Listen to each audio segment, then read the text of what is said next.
foundational piece for this group and has been for almost 5 years. So I'm going to turn it over to you to share your wisdom and your research, and then we will caveat right into Dr. Brewer. So thank you for being here.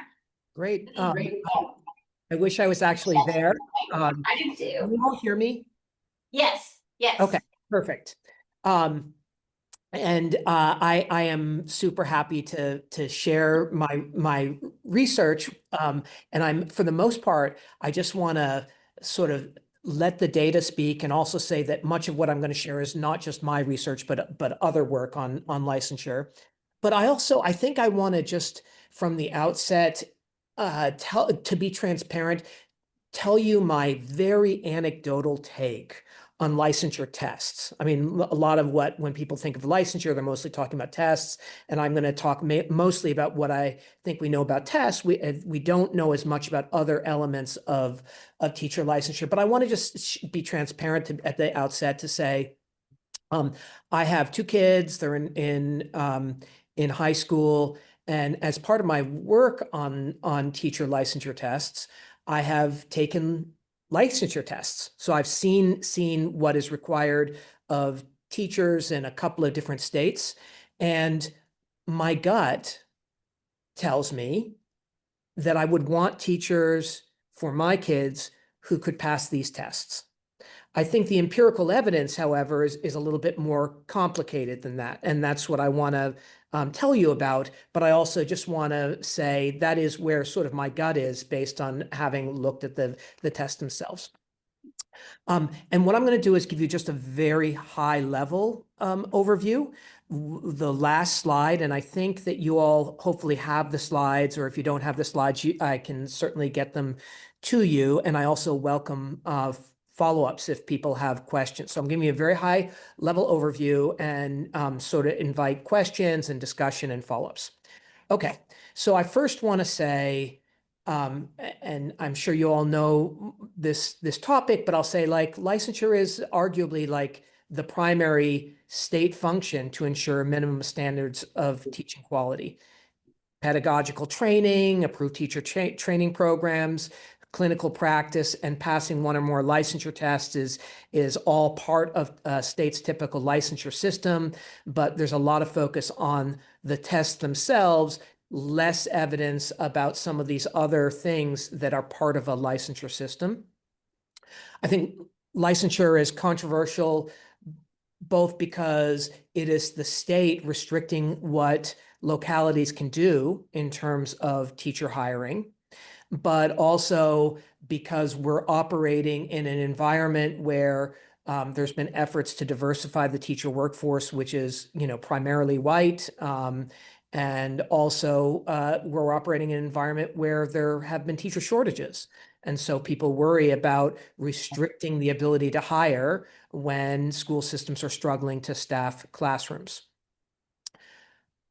So here's one thing that I just want to make sure is front and center, that no matter what systems you put in place to try to guarantee quality, there are going to be false positives and false negatives if you're going to have any kind of requirements. And what do I mean by that? I mean that when you put a requirement in place for someone to teach, regardless of the requirement, there are going to be some people who don't satisfy that requirement who would have made for successful teachers if the requirement didn't exist. And there are going to be people that can pass the requirement, but are not going to be maybe as effective in teaching as one might hope. But false positives and false negatives are, part of any kind of system, including when you're, going to see if you have cancer. We worry about false positives and false negatives. The trick is to have a system that minimizes the number of false positives and false negatives. And we think that one way to do that is to have a strong relationship between the components of the licensure system and the outcome that we are looking at. And the outcome that I often am looking at is student achievement. So when I'm going to be talking about the relationship between teacher licensure tests and an outcome, it is value added. It is the teacher contribution to student achievement on standardized test scores. It's not everything that teachers do.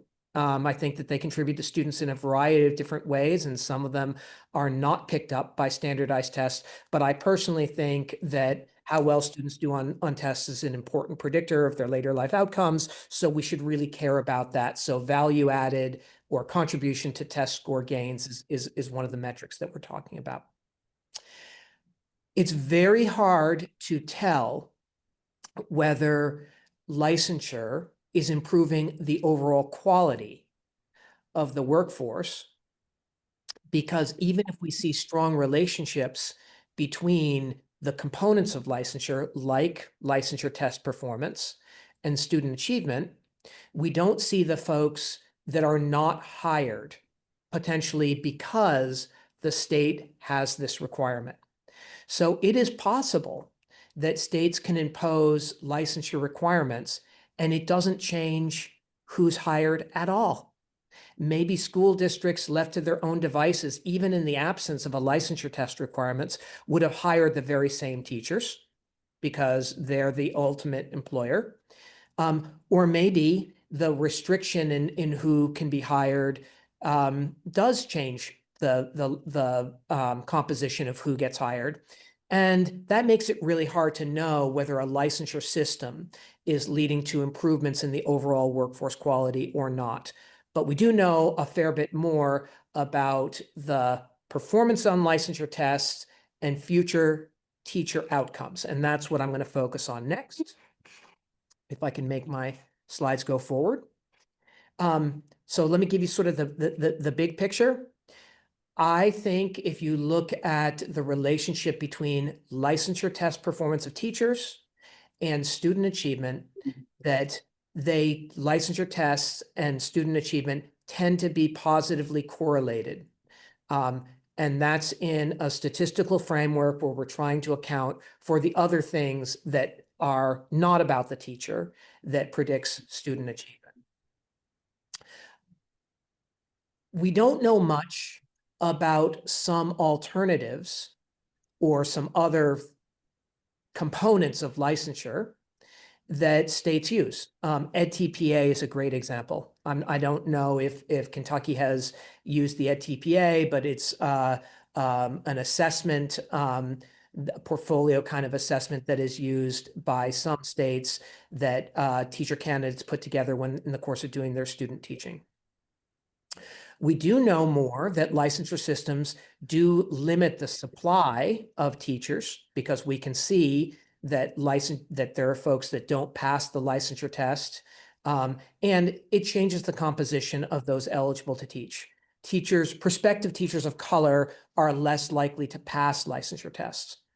But importantly, it may not change the supply as much as you would think based on just looking at the first-time pass rates on tests like the Praxis, because prospective teachers can take licensure tests again and again. And so there are places where I've seen first-time pass rates that are in, the high 60 percentage point range. And then after folks take the test, sometimes repeatedly, you end up with eventual pass rates that look more like 85 to 90%. So who is actually screened out is different than who is screened out based on the first time that tests are taken. I worry a good deal that licensure systems limit cross-state teacher mobility. They are not the only thing that limits it. Tenure and pension systems, which also tend to be, which in most cases are state specific, also are reasons why you might not see cross-state teacher mobility. But I do think that in thinking about licensure, it's important to think about interstate portability of licensure, which is really a different topic. And I've already made the case that even if we can see relationships between components of licensure and student achievement, that doesn't mean we know much about how a licensure system affects the overall quality of teachers. Okay, so that's all about thinking about what are the counterfactuals. So there are people who look at licensure and teacher licensure tests in particular and say, oh, I don't love that because it limits who gets hired, but I want to ensure quality. And my question is, okay, what then do you favor using? Because as I've said, we don't have much information about a lot of other things that people might want to use. And in some cases, we know that licensure tests seem to work better than some of the alternatives. And then the other sort of big policy consideration, I think, is to not treat licensure tests or any other component of licensure as if it's an all or nothing proposition.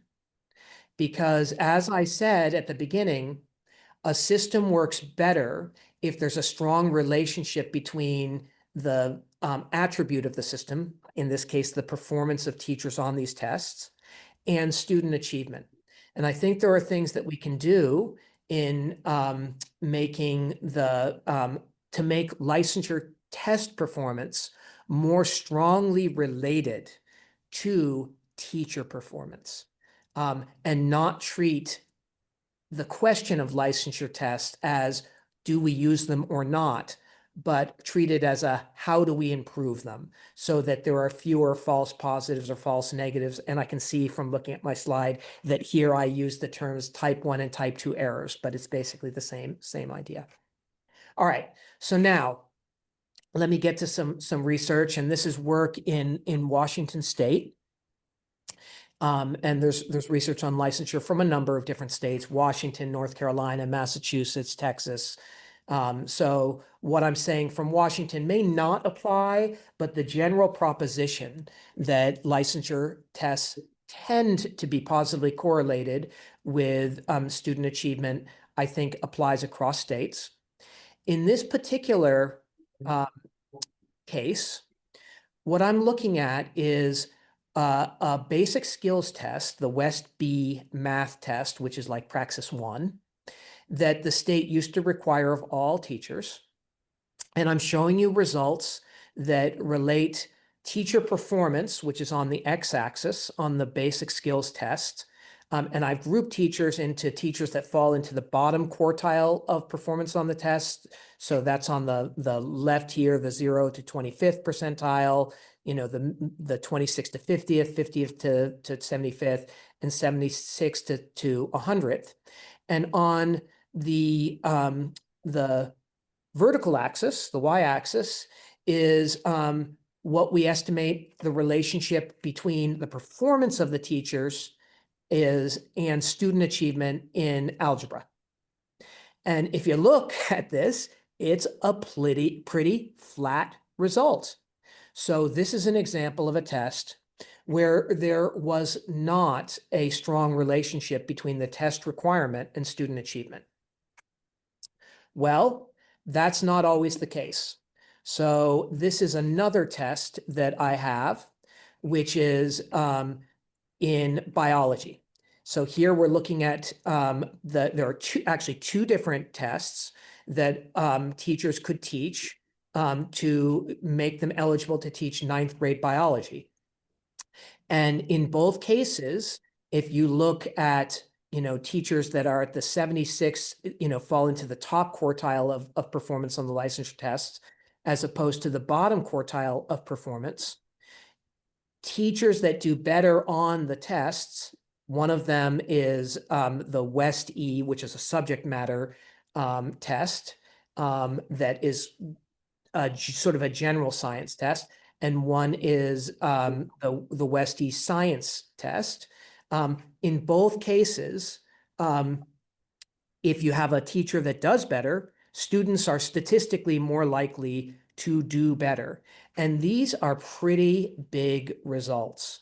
So statisticians put everything in standard deviation terms, but the expected difference between top and bottom quartile teachers being assigned to a top and bottom quartile teacher is about 9% of a standard deviation on if it's the biology test and about 20% of a standard deviation, which is the science test.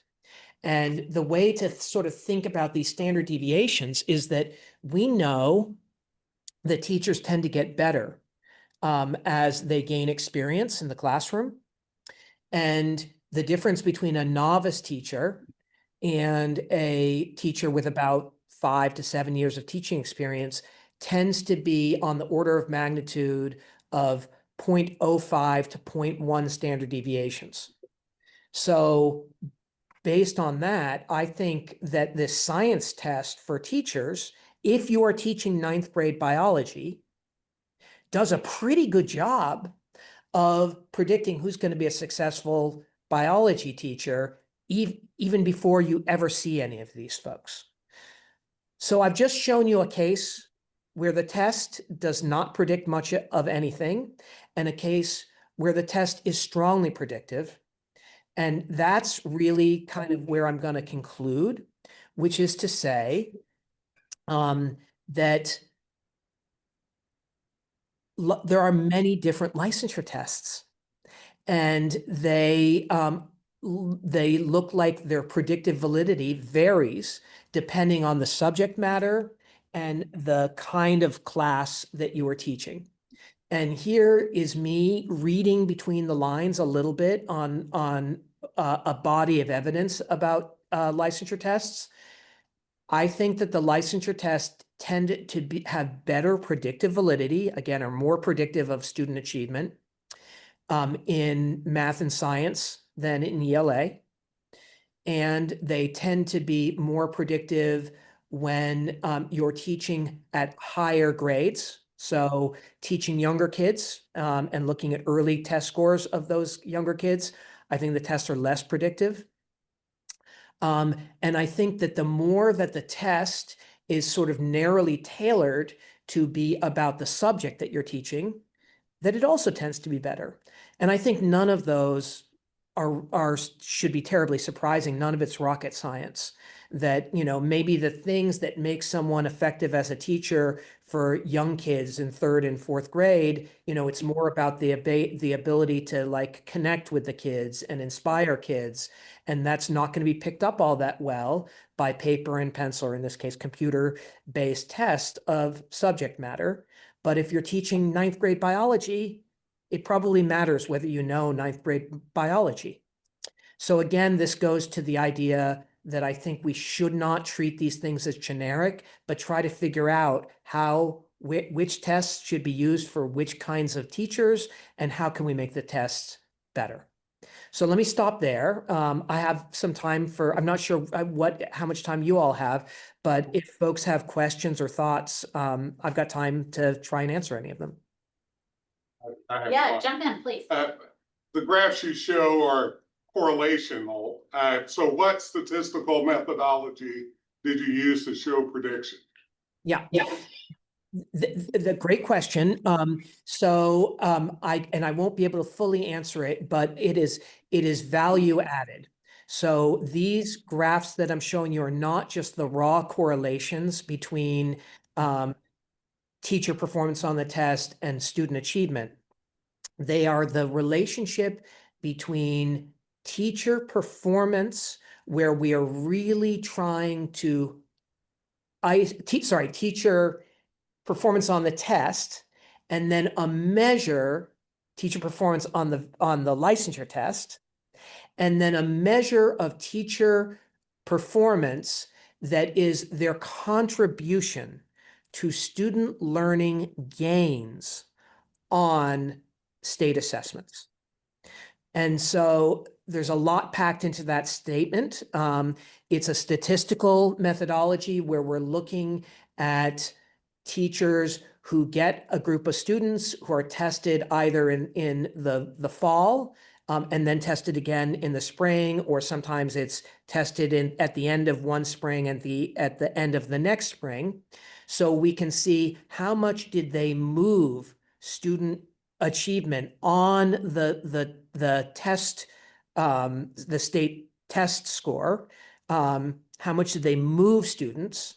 And try to also factor in things like the the class size, and were students free or reduced price lunch eligible. So factors that may be outside of a teacher's control that could contribute to student achievement. One other question, I'm sorry, I thought I only had one. So did you use any antecedent variables or anything else for an example, a content specialty of a teacher or any other sort of variable that could have some influence, if you will, on that predictability? I think I understood the question, but like, would a variable be something like whether a teacher has a master's degree and whether a teacher, Whether a master's degree, whether, any other sort of Yes. variable that you would intervene with that reciprocal relationship. Yeah, we've done it both using the variables, those other kind of teacher measures, and not using those other teacher measures, because I think those answer different questions. So the bottom line is that the results that I'm showing you here on the right don't change very much, whether we control for other teacher level factors. But it's also not clear to me that you want to control for other teacher level factors, because when you're hiring a new teacher, you may not know anything. You may not have all that much information about the teacher other than something like, did they pass the licensure test? Are they certified? But I do want to say that something that people often don't know is that a teacher having a generic master's degree, that those teachers don't actually perform better in terms of this value-added metric. And there are probably lots of reasons why, including the fact that school systems often reward teachers for having a master's degree, even if it's maybe not from such a credible master's program. So there are some cases where master's degrees matter, but a generic master's degree, you wouldn't see this kind of positive relationship. I said one question I lied. So that's on a generic master's degree. What about on the content specialties? Great question. So the plurality of teachers, at least in the states that I'm familiar with, their master's is in educational administration. And it's that seems not to matter much, but that's a lot of the master's degrees. So I agree with that statement, but we haven't looked heavily on content. So this is research that I happen to have done like 25 or more years ago. On content, we found evidence that having both a BA in math and a master's in math when you're teaching math, that matters. Also, I think pretty similar findings for science when you're teaching science. Less evidence in ELA.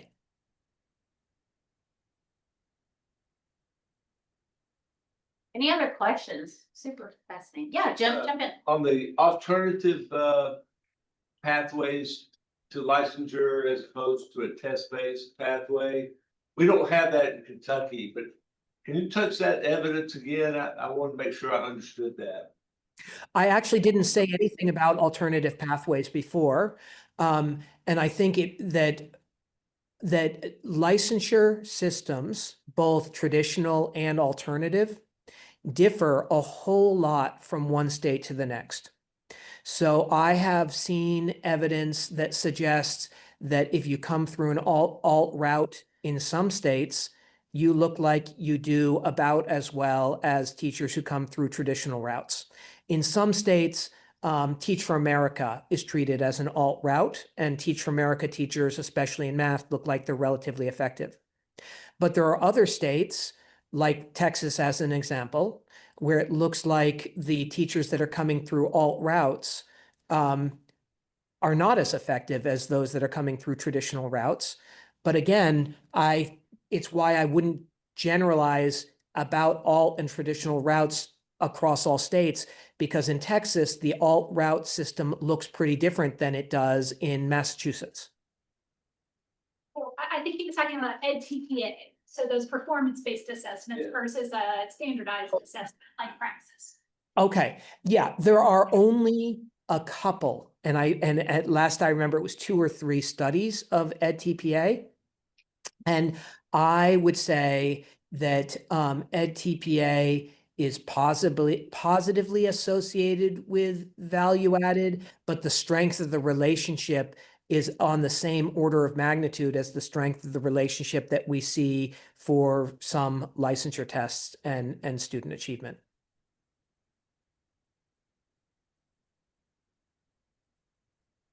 Any other questions? Super interesting. Dr. Goldhaber, thank you so much for just your time. I will share these slides and definitely you will see his information. Thank you so much for making our time change work.